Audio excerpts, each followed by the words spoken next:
What's going on, everyone? I'm Daniel Rodriguez, and welcome to my non-spoiler review for Deepwater Horizon.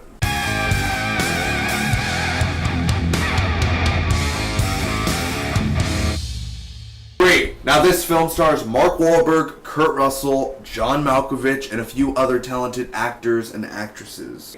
Also, this film is directed by Peter Berg, who directed one of my favorite films out of the past decade, which is Lone Survivor, which also stars Mark Wahlberg. And just like Lone Survivor, this film is based on a true story of the events that happened on the Deepwater Horizon in 2010.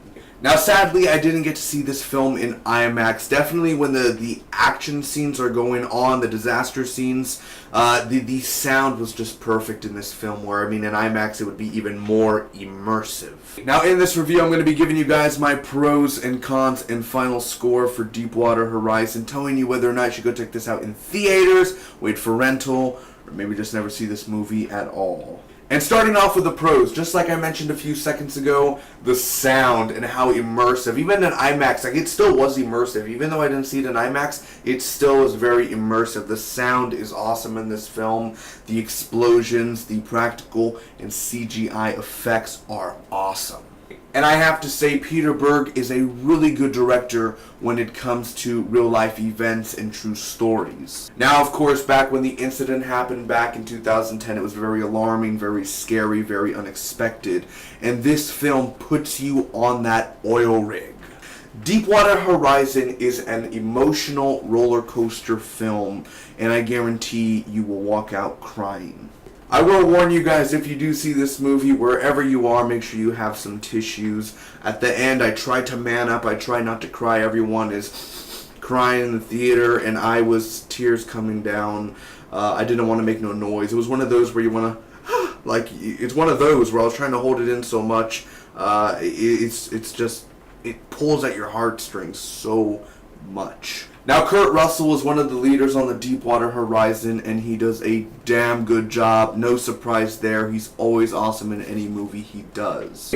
Of course, Mark Wahlberg, he's really good in this film. He's not great. It's not the performance of the year or anything.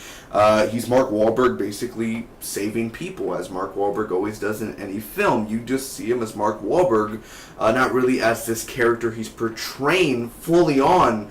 But he's still good in the film. I say John Malkovich and Kurt Russell kind of overstep him just a tidbit. And one of my favorite actors of all time, John Malkovich, is in this film, kind of doing a Cajun accent. We have a lot of moving parts to make sure we have the funds that are necessary to keep this place running. Like the way he does his voice, Malkovich is awesome in anything, man.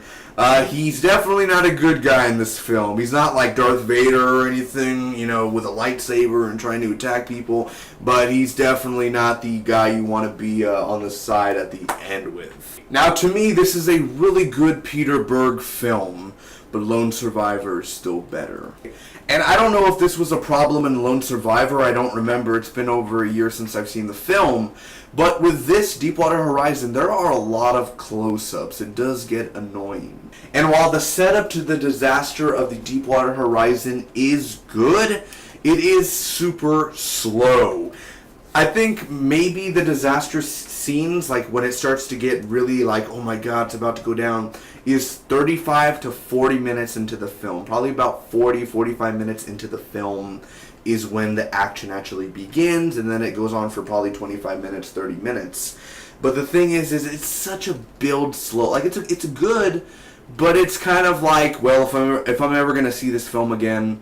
And I watched the film altogether, but I'm saying for people who don't, if you see it again, you'll probably skip the first 40 minutes and go right to the action scenes. Now, even though John Malkovich is very entertaining in this film, he and a few other characters are wasted. They should have had more screen time. Daniel O'Brien, the girl from Jane is a Virgin, she is really good in this film, really, really damn good. But she should have had just a tidbit more to do in the film.